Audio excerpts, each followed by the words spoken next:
Olá, tudo bem, minha gente? Então, continuando nosso assunto, né, de ecologia de comunidades, nossa aula de hoje vai ser sobre sucessão ecológica, ok? Em primeiro lugar, né, queria falar um pouquinho da pessoa que começou a falar sobre esse assunto, né? É esse cara aí chamado Frederick Clements, né? Ele começou a falar muito disso no início do século passado, né? Vocês já conhecem esse cara aqui. Ele é o cara, o defensor daquela comunidade fechada, né, que vocês viram na última aula, na aula de introdutória de ecologia de comunidades, ok? Então, ele era um botânico, né, e trabalhava com comunidades vegetais, obviamente, né? Então, ele publicou esse estudo dele em 1916, né, e se intitulava Uma análise no desenvolvimento da vegetação. Então, uma parte grande do que a gente vai falar hoje, né, foi desenvolvido a partir de estudos com plantas, né, e com o passar do tempo foram incorporados conceitos, né, com outros grupos, incluindo espécies animais, né, sendo importantes para o conceito de sucessão ecológica, ok? Então, a grosso modo, o que seria uma sucessão ecológica, né? Seria um padrão ordenado de substituição de espécies numa comunidade, desde o seu surgimento até o seu estágio final, que a gente chama de clímax, né? Então as comunidades se desenvolvem desde o surgimento. Imagina o surgimento de uma comunidade. Imagina uma ilha sorrigindo no meio do oceano, ou então imagine uma erupção vulcânica zerando a diversidade de um ambiente qualquer. Naturalmente as espécies podem chegar até aquele novo ambiente e podem colonizar. Então, desde o surgimento, né, de uma comunidade até seu estágio final, chamado clímax, a gente chama isso de sucessão ecológica ou de desenvolvimento da comunidade. Então, a comunidade ela muda de acordo que o tempo vai passando, né, a partir de perturbações. Então, inclusive, elas podem começar a partir de uma grande perturbação.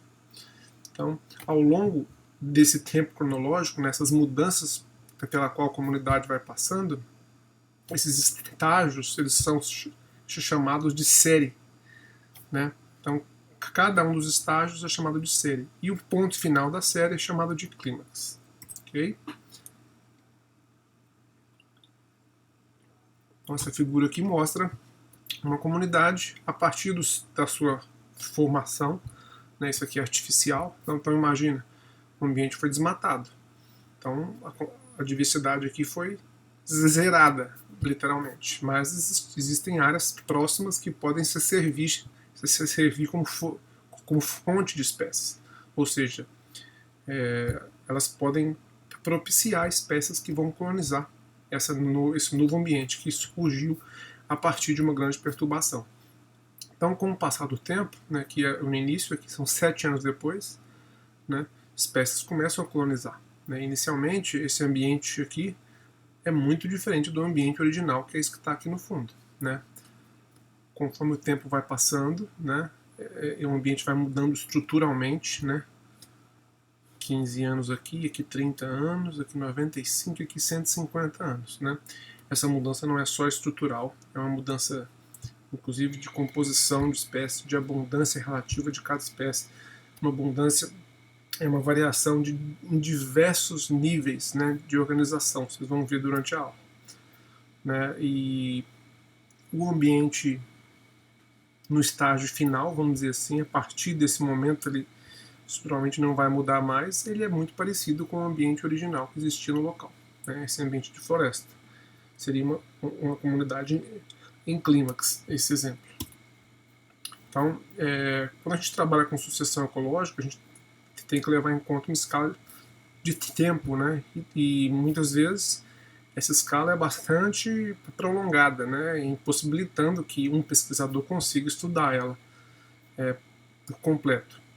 Embora existam exemplos que são mais efêmeros, são mais rápidos, né? Por exemplo, sucessão de decompositores, né? Sucessão de espécies animais, né? Uma carcaça, né? Quando um organismo morre, ele é colonizado por diversos organismos, né?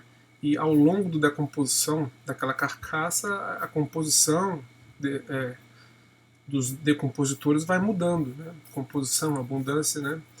E isso não deixa de ser um processo de sucessão ecológica, ok?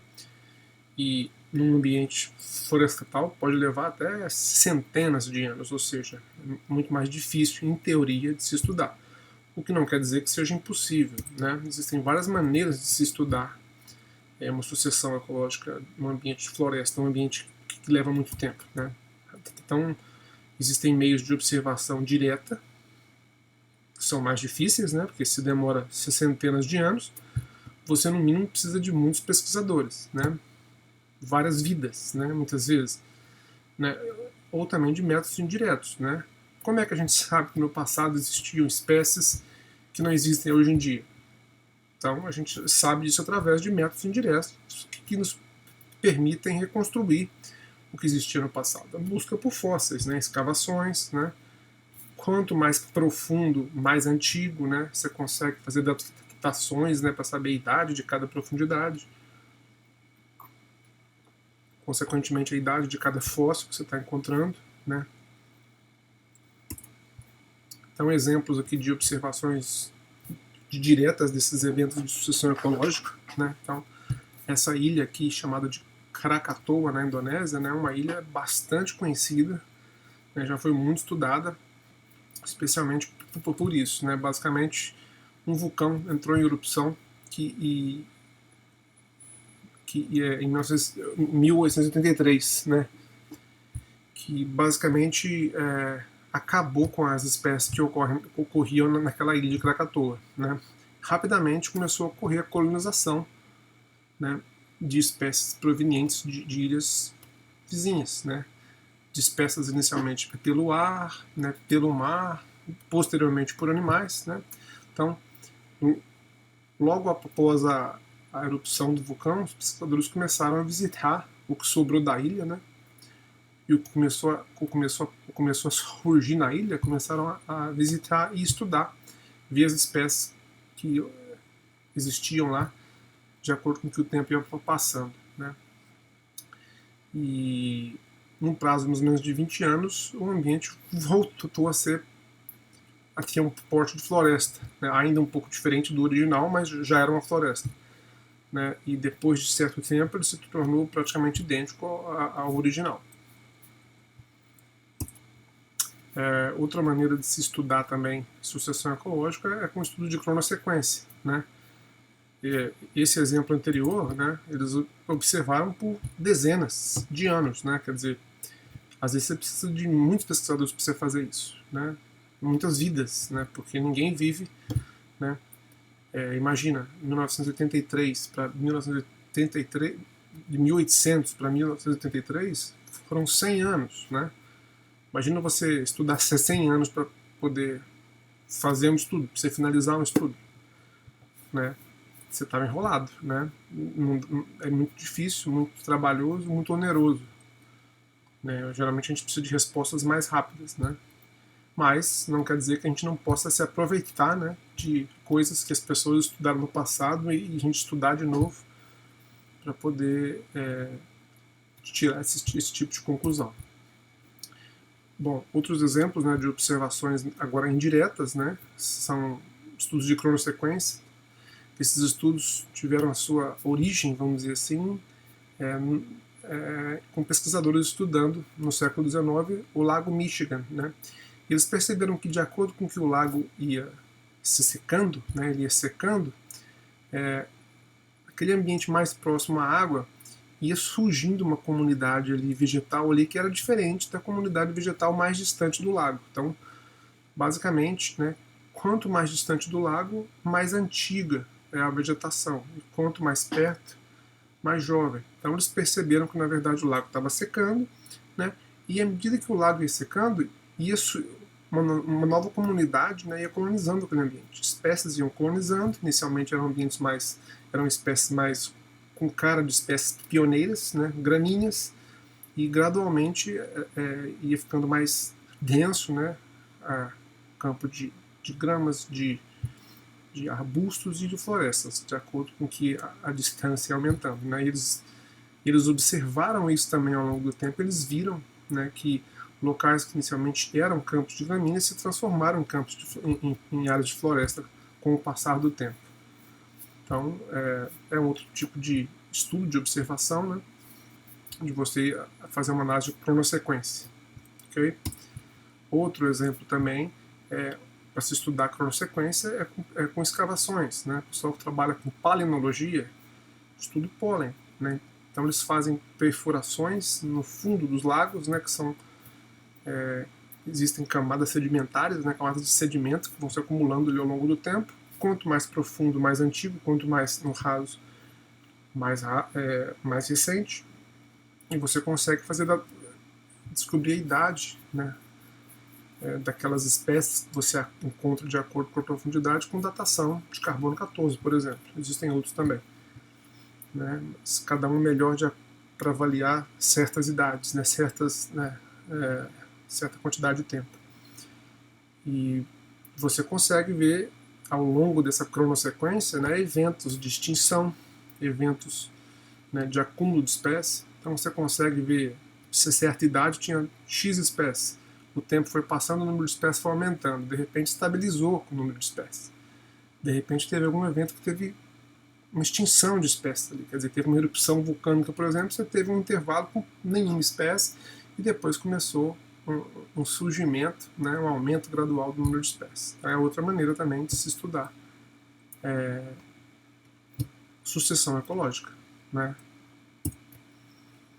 Então, a sucessão começa em que momento? No momento em que o ambiente está totalmente desprovido de vida e começa a ocorrer a colonização por espécies naquele local. Então, a gente chama isso de sucessão primária, né? Quer dizer, quando as espécies colonizam um local totalmente desprovido de vida. Né? Tradicionalmente isso foi descrito para vegetais. Né? Eu falei, o Clements era um botânico, ele trabalhava com sucessão de espécies vegetais. Hoje isso já foi estendido para outros grupos. Né? Mas originalmente sucessão primária era tido como estabelecimento e desenvolvimento de plantas em ambientes recém-formados, ambientes que não tinham vida ainda. Então, por exemplo, existe a erupção de um vulcão, o ambiente é completamente devastado. Né? Só que com o passar do tempo começam a surgir espécies vegetais, né? Ou espécies de maneira geral que vão colonizar esse novo ambiente e de acordo com que o tempo passa, esse ambiente vai mudando estruturalmente. Né? Então, sucessão primária, exemplos disso, né? Dunas de areia também, né? Erosões muito intensas, incêndios, dependendo da intensidade do incêndio, pode também gerar uma sucessão primária. Okay? Então, um exemplo aqui de sucessão primária, imagina uma duna móvel, né, de grande porte, ela soterra o ambiente. Não tem nada ali, né, por um tempo. Mas, gradualmente, começa a ocorrer a colonização. Inicialmente são gramíneas que vão chegar naquele local.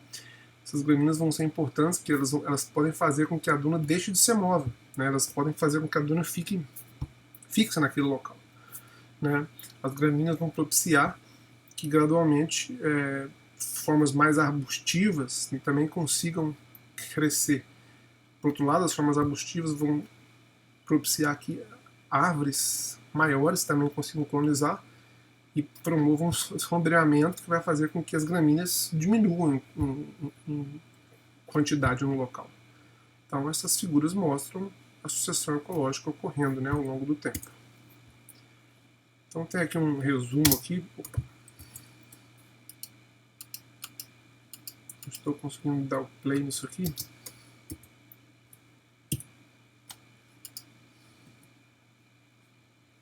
Pronto.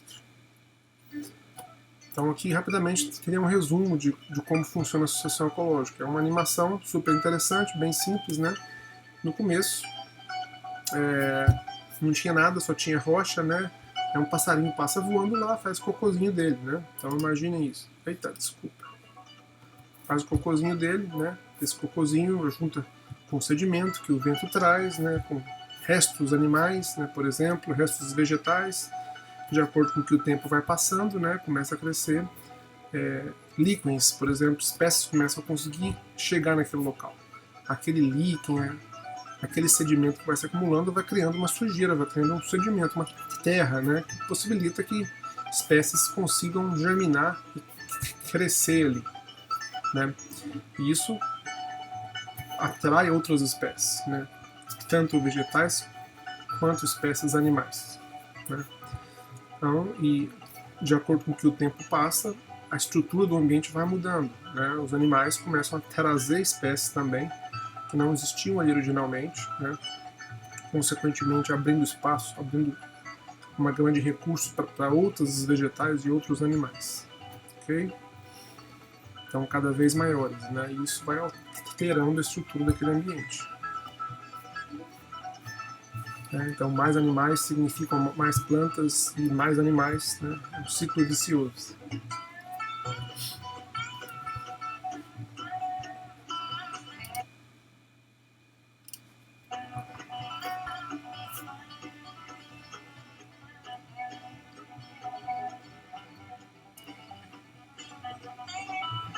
Então, até atingir a última série da comunidade, que a gente chama de clímax, né? E lembra-se que no finalzinho tudo começou com um passarinho, ok? Né?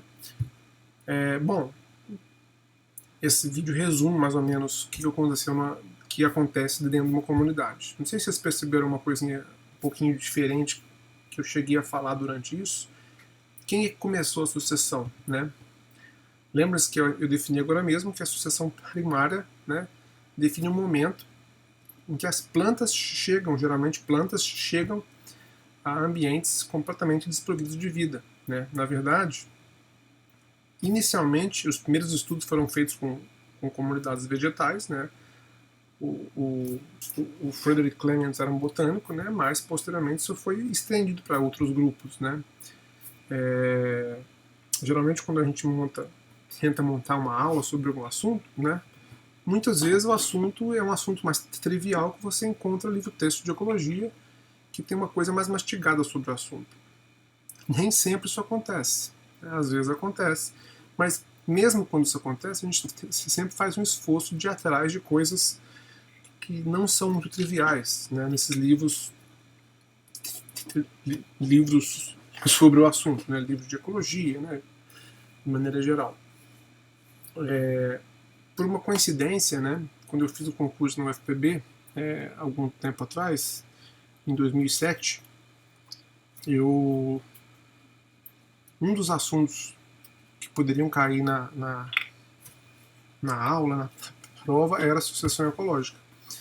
E a gente já tem que vir com tudo isso preparado, estudado, né? Porque vai fazer uma prova, vai fazer uma aula, né? E não tem como fazer isso do dia para a noite. E aí, na época, eu fui atrás de coisas recentes sobre o assunto, né?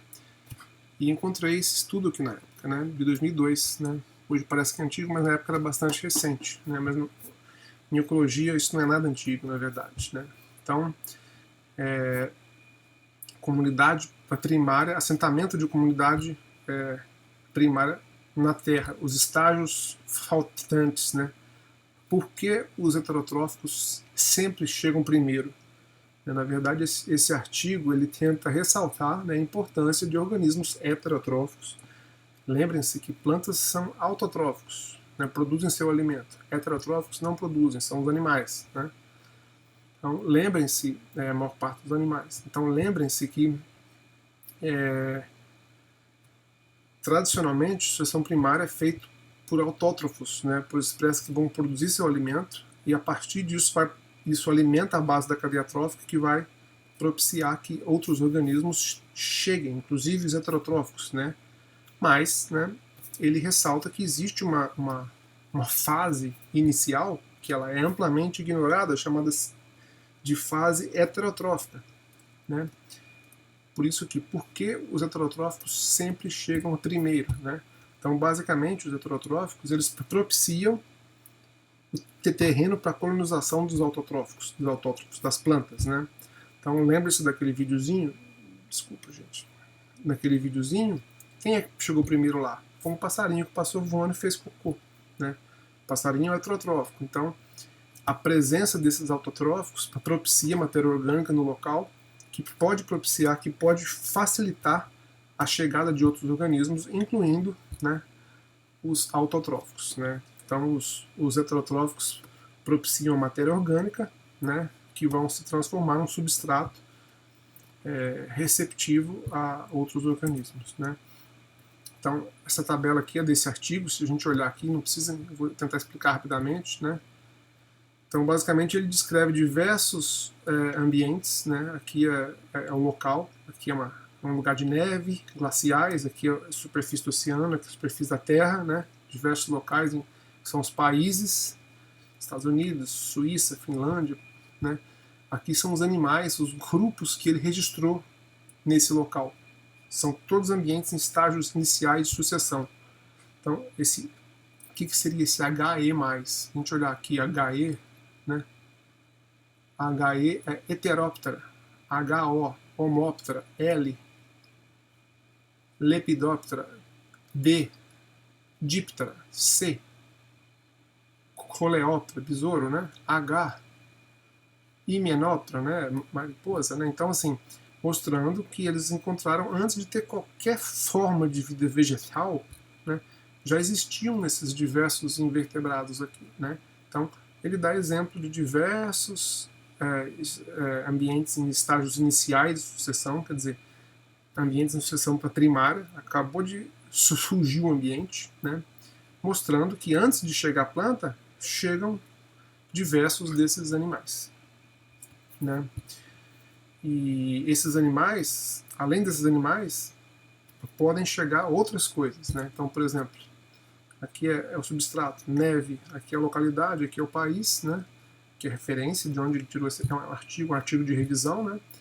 E aqui o material que ele encontrou. Então, letra D aqui é detrito orgânico, letra L, folhas, leaves, S, seeds de semente, P, pólen, assim por diante, LC, líquen, né? Ou seja, aqueles animais podem propiciar que isso também chegue, né?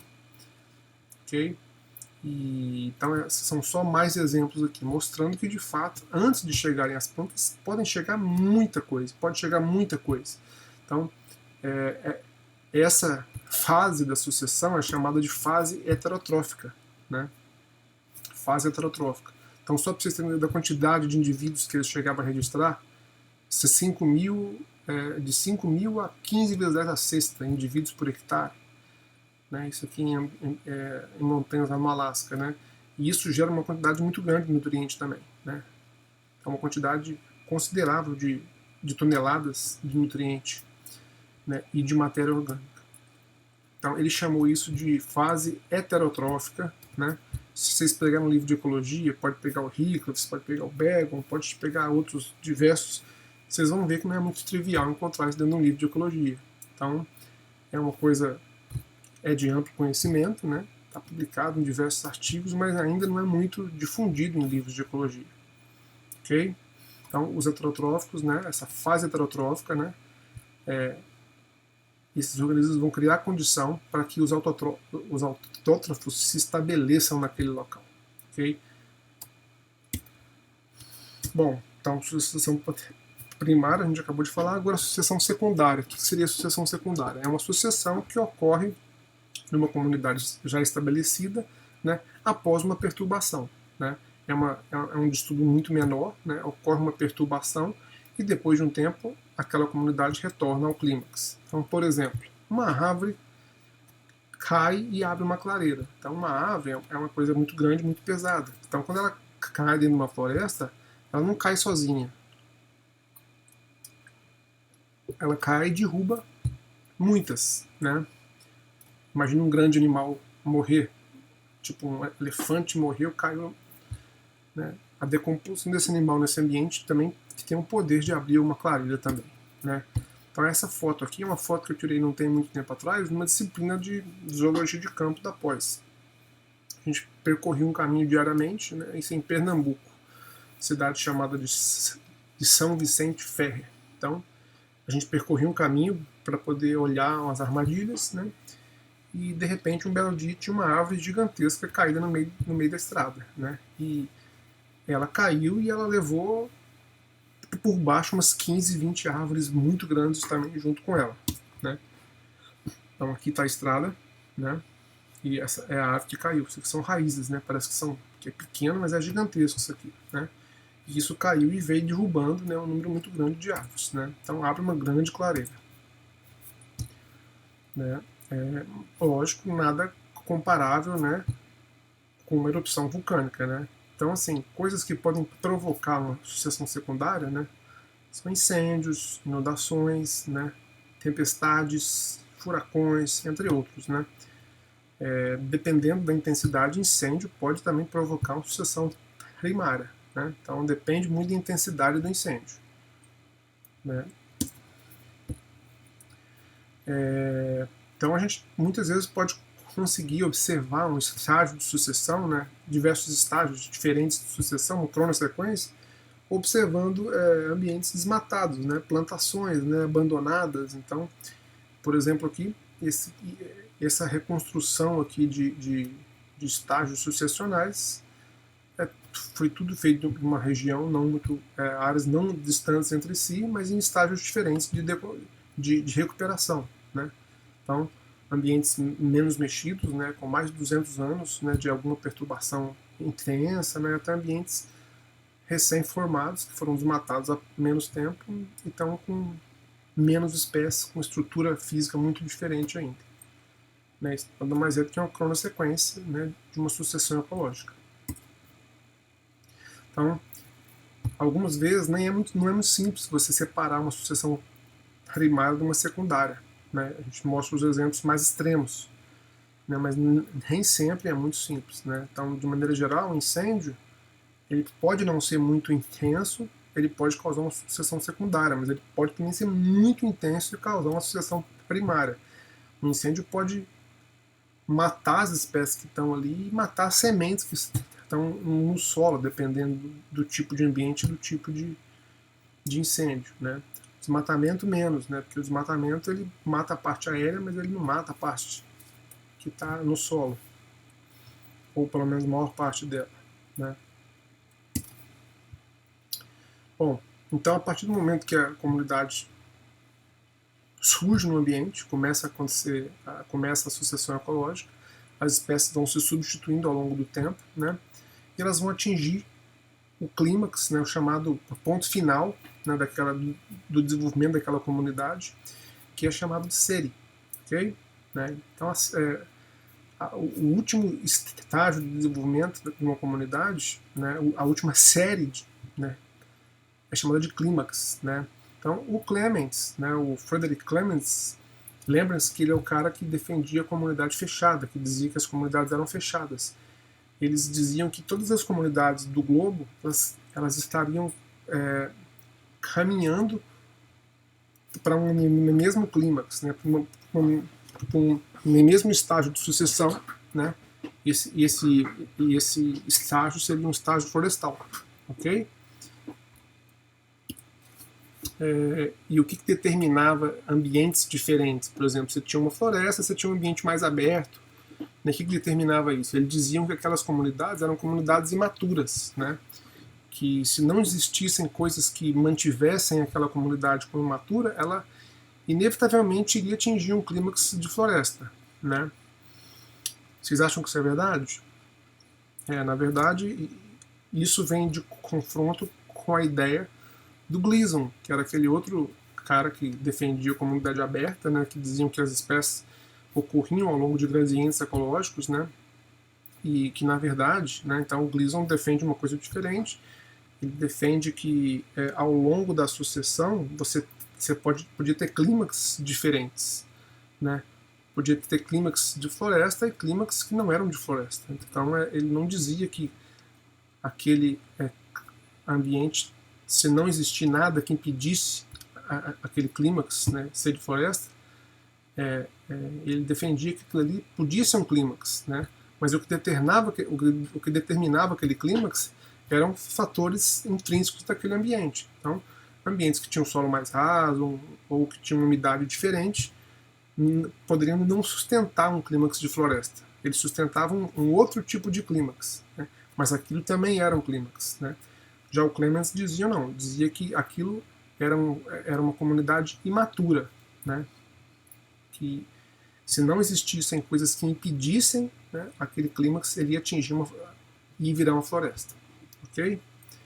Então, assim, esse conceito do Clemens vem sendo desafiado ao longo do tempo, de que as comunidades, de fato, elas se distribuem ao longo do espaço em gradientes ambientais. Ou seja, existem ambientes que são mais abertos, ambientes que são mais fechados.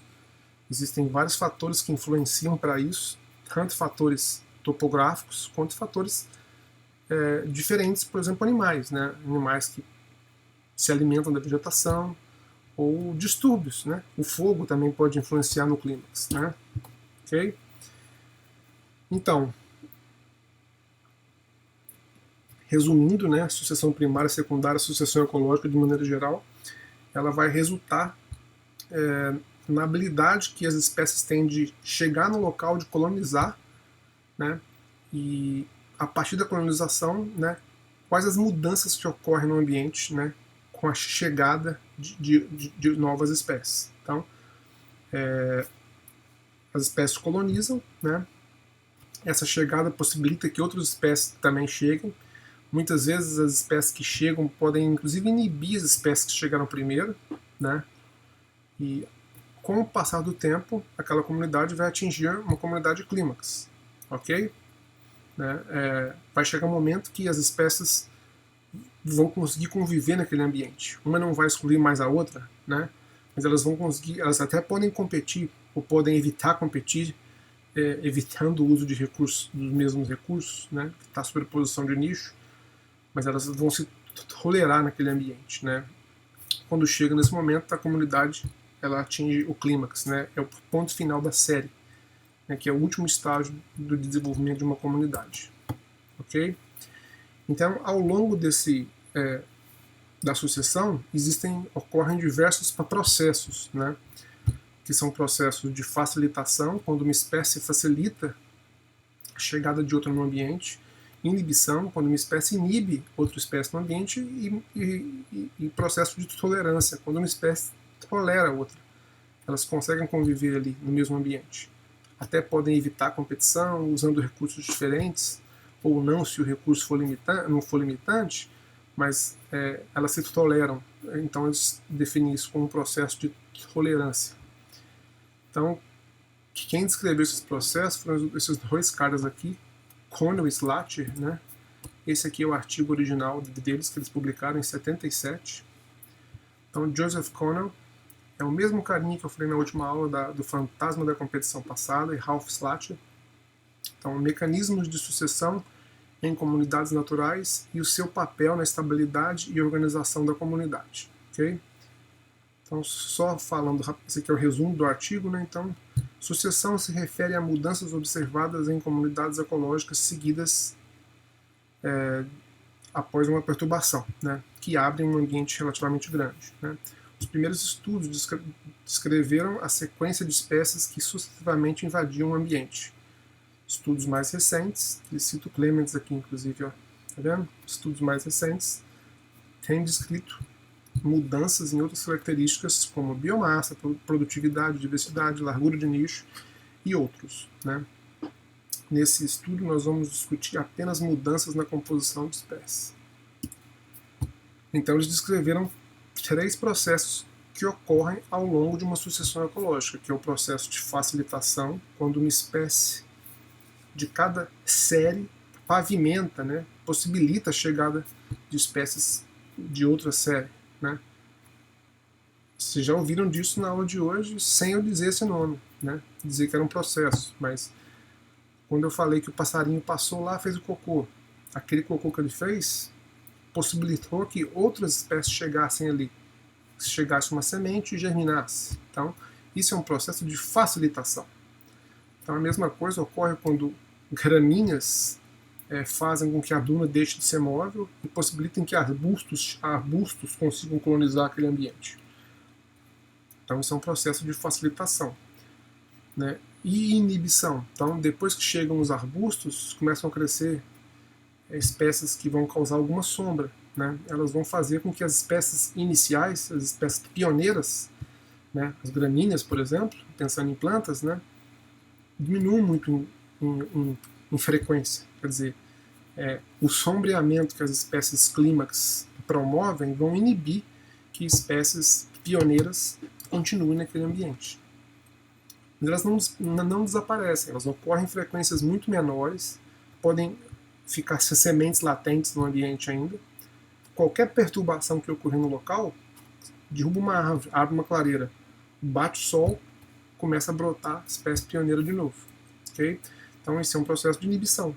Então, quando espécies de um estágio inibem o crescimento de espécies de outro estágio. E tolerância, né? Quer dizer, quando uma espécie consegue invadir o ambiente e se estabelecer independente da presença de outras espécies. Né? Então, esse é um processo de tolerância. As espécies chegam, conseguem colonizar, independente de existir outro ou não, e elas continuam lá. Né? Então, esse processo é muito mais frequente, mais comum em comunidades clímax. Ok? E aí? Até quando a sucessão ocorre? Quando ele se interrompe? Vai chegar um momento em que a adição de novas espécies não vai alterar a estrutura física do ambiente. Vai continuar o clímax. Né? A composição das espécies até pode mudar. Né? Espécies vão chegando, espécies podem ser inibidas, né? Mas o estágio de sucessão, o estágio da série não muda mais. Okay? Aí essa sucessão se interrompe, atingiu o clímax. Okay? Agora, o que define esse clímax? Né? O que define isso são as condições ambientais daquele local. Tem diversas características, edáficos, tipo de solo, profundidade do solo, quantidade disponível de água, presença de certos animais, presença de certas perturbações podem definir esse clímax. Né? Okay? Isso aqui é rapidinho, no final da aula eu vou mostrar de novo um resuminho dessa tabela aqui. É chamada de síntese de Jodun. Né? Basicamente, ele tentou pegar ao longo de um estágio de sucessão o que mudava no ecossistema, em diversos aspectos, em termos de energia, estrutura, história de vida, das espécies que ocorrem lá, né? entre outras coisas. Então, vou mostrar alguma coisinha só, né? Estruturalmente. Olha aqui, matéria orgânica no estágio imaturo e no estágio clímax. Então, matéria orgânica no início tem muito ou tem pouca? No início tem muito pouca. Depois de um tempo, você tende a ter muito mais matéria orgânica acumulada. E inorgânico? No início, existe fora da biomassa, quer dizer, fora das espécies. Né? Depois eles vão sendo intrabiotizados. Né?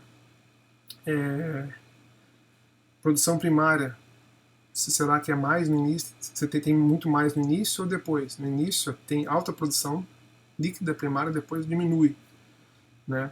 Você tem um consumo muito grande também depois, para poder manter aquela comunidade. Então é basicamente uma comparação entre estágios imaturos e estágios clímax, em diversos aspectos. É a chamada síntese de Jodun.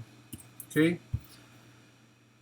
Bom, então o que determina o clímax? Né? São as condições locais. Né? Lembra-se que Clements dizia que o clímax é uma floresta.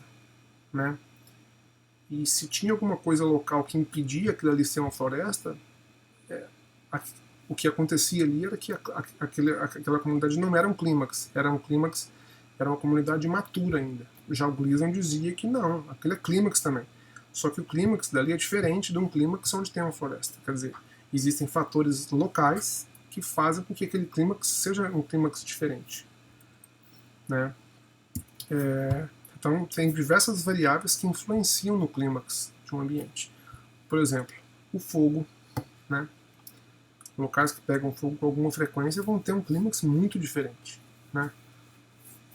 Se você vê ambientes, né, que sofrem processos de queima com alguma frequência, eles são bem diferentes. Né? O Cerrado, no Brasil Central, é um local que convive com fogo naturalmente, né?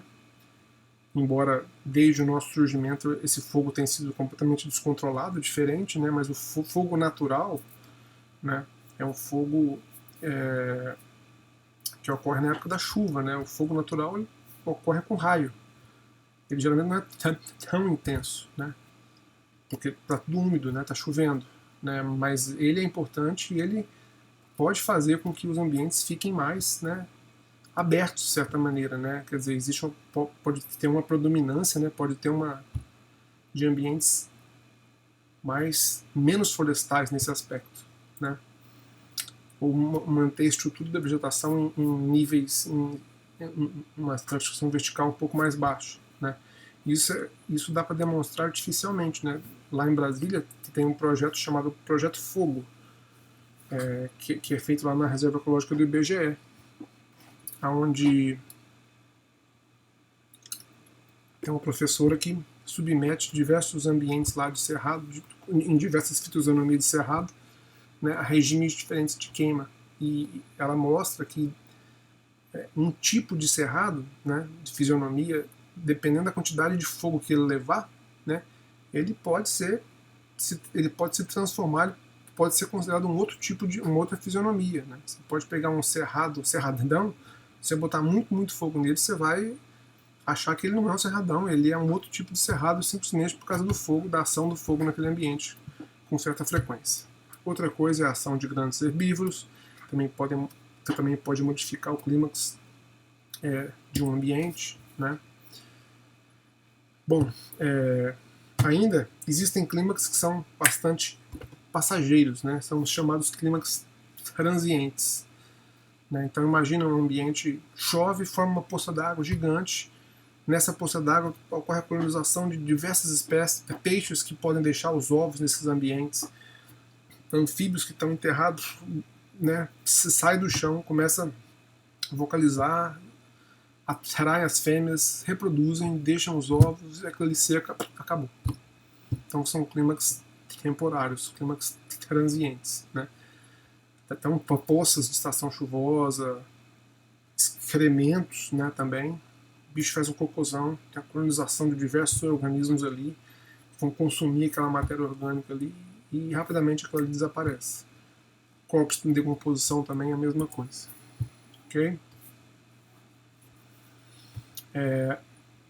Agora, muitas vezes, né, esses clímax transientes, né, essas perturbações em níveis não tão intensos, podem ser bastante, entre aspas, interessantes. Na verdade, eles podem influenciar muito o ambiente.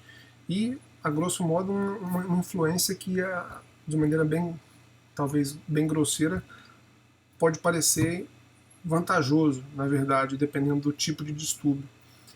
Né? Porque um distúrbio, se ele não for muito intenso, ele vai fazer o quê? Ele vai basicamente aumentar um pouquinho a heterogeneidade do ambiente. Então imagine uma floresta, se cai uma árvore, lá no meio, cai algumas árvores, aquele distúrbio para aquela mata inteira não é muita coisa, né? Mas o que aquele distúrbio fez ali? Ele abriu uma clareira, quer dizer, num ambiente que era predominantemente de floresta, você tem agora uma área aberta ali no meio. Começam a atrair espécies que gostam de sol, espécies vegetais, espécies animais. Então isso basicamente aumentou um pouquinho a heterogeneidade no ambiente. Então o nome disso é a hipótese da perturbação intermediária, ok? Né, que mostra que distúrbios em doses controladas podem fazer com que aumente a diversidade do ambiente. Né? Então um distúrbio não muito intenso, é um distúrbio intermediário, por isso que é o nome hipótese da perturbação intermediária, faz com que aumenta a heterogeneidade do ambiente, fazendo com que mais espécies consigam ficar ali. Então, em nível regional, ele aumenta a riqueza e a diversidade do ambiente. Agora, distúrbios muito intensos, eles acabam com tudo. Né? Então, uma clareira, uma floresta, o fogo natural, né? Lembrando que o fogo natural ocorre, o fogo existe muito antes de existir espécie humana. Né? Existe registro de fogo no cerrado, por exemplo, que é um ambiente onde o fogo é muito importante, né? Existem espécies que só florescem depois de fogo, né? Então, o ambiente, naturalmente, ele é adaptado ao fogo, mas é um fogo natural, um fogo que ocorre de tempos em tempos, né? Ocorre em momentos onde ele não é muito intenso, porque ocorre com raio, ocorre na época da chuva. Então, pega fogo, abre uma clareira, abre um mosaico, mas não destrói tudo porque está tudo molhado. Né? Então, ele é muito menos intenso. Então, no cerrado, E essa professora já demonstrou isso, diversos estudos demonstraram isso experimentalmente, que o fogo aumenta a riqueza e a diversidade do cerrado, né? O fogo na chuva, o fogo na seca, não, né? Esse experimento dela, ela fez um monte de quadriculadinho no cerrado e de tempos em tempos ela bota fogo em regimes diferentes. Fogo na chuva, fogo na seca, fim da seca, começo da chuva, fim da chuva, né? Então deve ter uns 30 anos que ela está fazendo essas simulações lá, né? E tem outras pessoas que se aproveitam desses experimentos para estudar outros grupos, né? Então tem um amigo meu que é professor do Piauí hoje, mas ele fez um mestrado lá na época para trabalhar com influência do fogo em comunidades de lagartos. E ele, usando os plots lá dessa professora, ele corroborou que os plots, os ambientes que sofriam algum regime de queima, eles abrigavam mais espécies do que os ambientes que não tinham fogo algum, que eram protegidos de fogo, né, que ficam bem mais florestais, né? Então, um ambiente que tinha alguma queima tinha mais espécies, né, e mais abundância. Muito interessante. Então, esse trabalho também é do Connaught, né?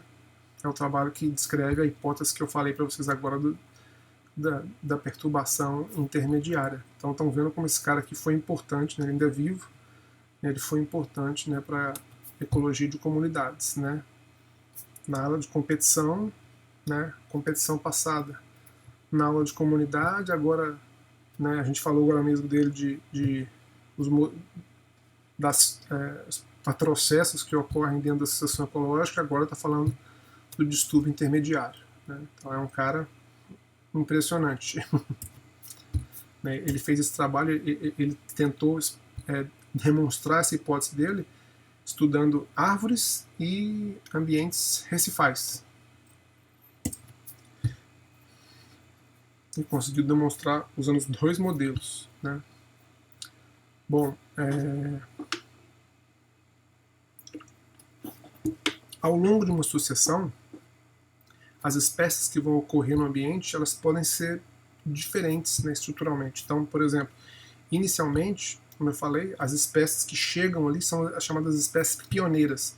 São espécies que crescem de certa maneira, né, que se dão bem em certas condições. Então, geralmente são espécies que gostam de sol, né, espécies pioneiras. E elas crescem, predominam no ambiente rapidamente.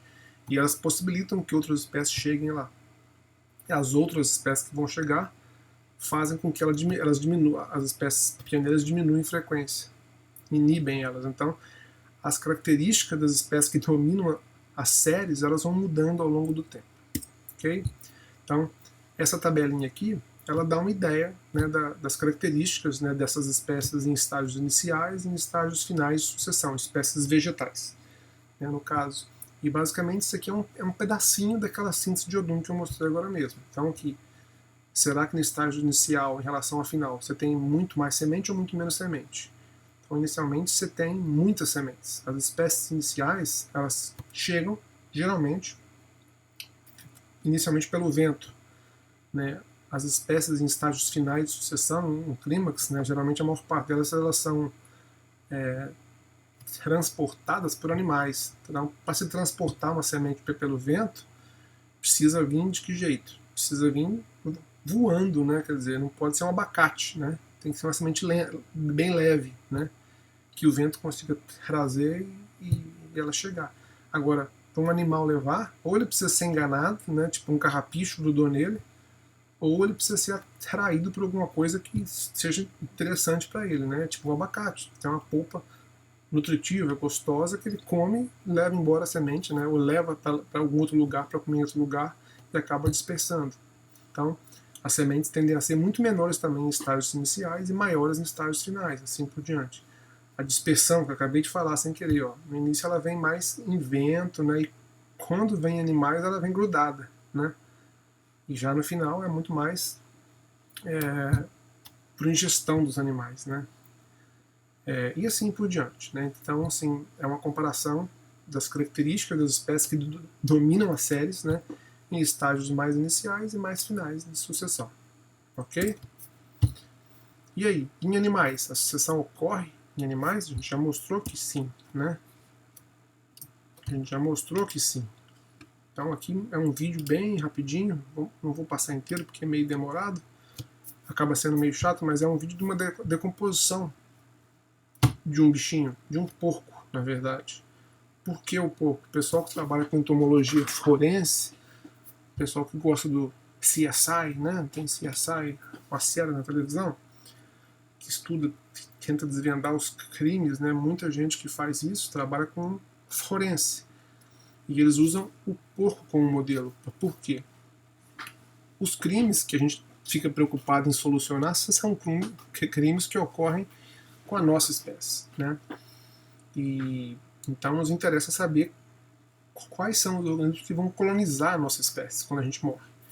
E o organismo, só que não dá para ficar usando a espécie humana para fazer esses experimentos, né? É complicado você pedir autorização para algum órgão para pegar alguns indivíduos da nossa espécie e sacrificar para poder ver quem é que vai colonizar, né? É difícil, né? Então a gente usa o porco, né? Porque o porco é o organismo mais parecido com a gente, né? As espécies que colonizam porcos são basicamente são muito semelhantes às espécies que colonizam a nossa carcaça. Então todos os estudos são feitos com porco. Então o cara vai lá no mato, né?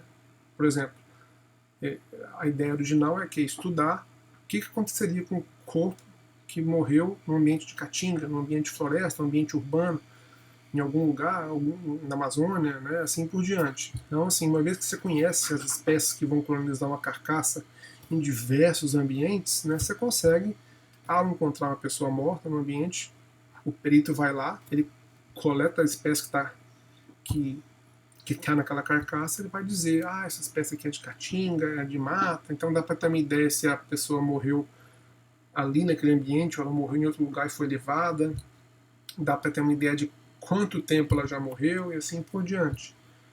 Né? Basicamente, isso é um estudo de sucessão ecológica em animais. Né? Então, o pessoal que trabalha com forense trabalha com isso. Então, pega o porquinho, leva no mato lá, mata ele e acompanha. De tempos em tempos vai lá, pega as larvinhas, identifica as larvas, né, e descreve as larvas em cada estágio, em cada série, né, do desenvolvimento daquela sucessão ecológica. Ok? Então aqui mostrando o que está acontecendo com o porquinho até ele desaparecer. Né? É um clímax transiente. No final ficou terra. Ok? Então, sucessão animal, né? Então, inicialmente a sucessão era exclusiva para vegetais, né? Os estudos eram feitos com vegetais, mas existe a possibilidade, né? Quer dizer, as espécies podem propiciar a chegada de outros organismos, né? Inclusive animais, e esses, por sua vez, podem propiciar que outros vegetais e outros animais também cheguem, né? Então, tem gente que estuda com sucessão ecológica, às vezes ele não está muito preocupado com a vegetação que está ocorrendo lá. Ele pode estar preocupado com as aves daquele ambiente, né, e de que maneira a estrutura vegetacional de uma sucessão influencia na composição daquele grupo dele de interesse, no caso, aves, por exemplo. Né. Então, ao longo de um estágio de sucessão, você pode ter uma variação grande, né, de espécies animais que colonizam e ocupam esses locais. Ok? Outro exemplo de estudos de sucessão são em ambientes entre marés. É um ambiente muito interessante para esse tipo de estudo, porque é muito fácil de manipular. Você vai no costão rochoso ali na praia, você consegue produzir um novo ambiente livre de qualquer espécie rapidamente com espátula.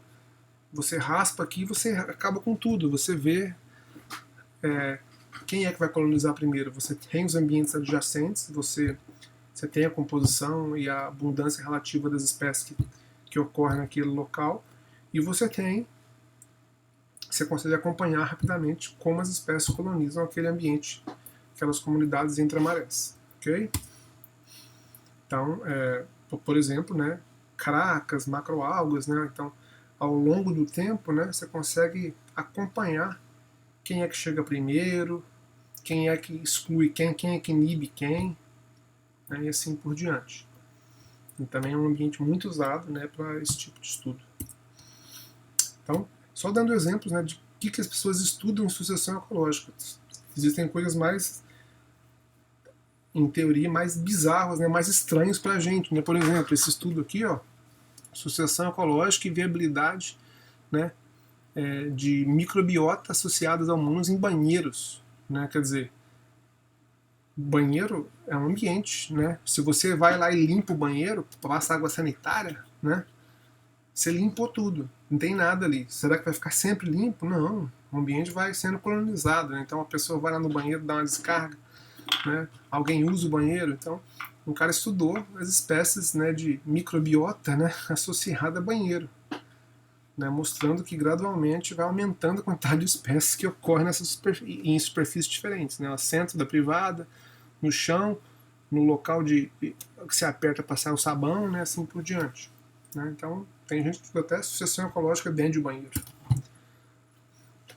Falando um pouquinho da minha experiência, né, com sucessão ecológica, né, e alguns anos atrás eu orientei uma menina chamada Stephanie, essa da foto aqui, ela defendeu, deve ter uns 2, 3 anos, o doutorado dela, e ela trabalhou com sucessão ecológica de lagartos numa região de Caatinga, lá no estado de Sergipe.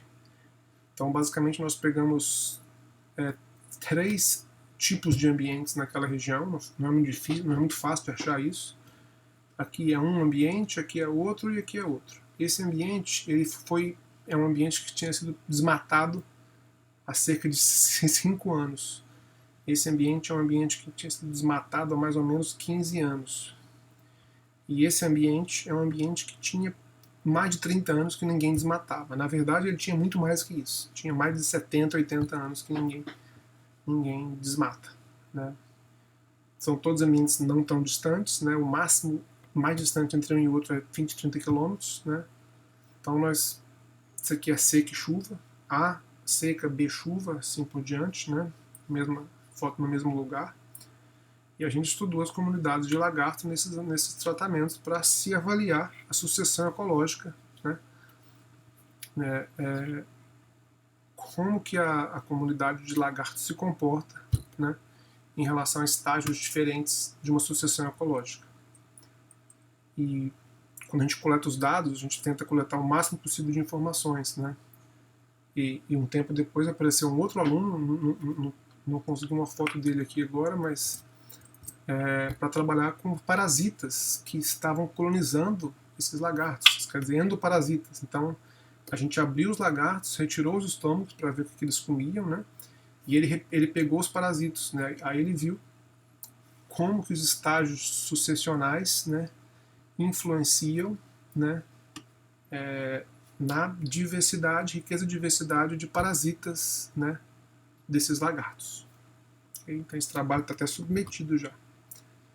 Né? Então, assim, são só possibilidades de se fazer, de a gente se estudar sucessão ecológica, seja com plantas, seja com lagartos que usam esses ambientes, seja com parasitas que usam os lagartos, né, nesses ambientes. Ok? Então, acho que é isso.